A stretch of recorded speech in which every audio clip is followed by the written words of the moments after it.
نیکمرغه میرمن خزا د اسلام پرنا کې ته د عایشې لور یې د خويندو لپاره ځانګړې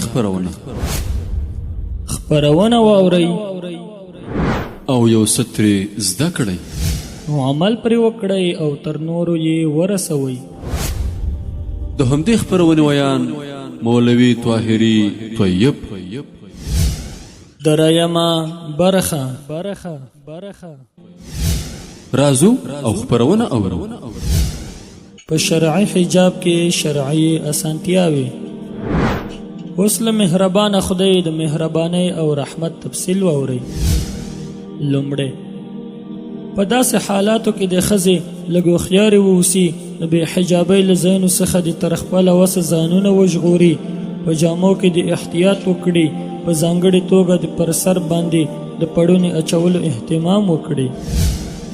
دویم نارینه د تګ راتګ په وخت کې وټوخیږي تر څو د ښځې خپل حجاب ته پام شي. ځینې ښځې شکایت کوي چې د هغوی نامحرمه دوستان د پویه کولو سره کور ته د راتګ په وخت کې د ټوخېدو احتیاط نه کوي، ناڅاپه مخې ته راځي، د تګ راتګ دغه سلسله هر وخت روانه وي، د هغوی څخه مخ پټولو کې ډېرې ستونزې رامخته کیږي.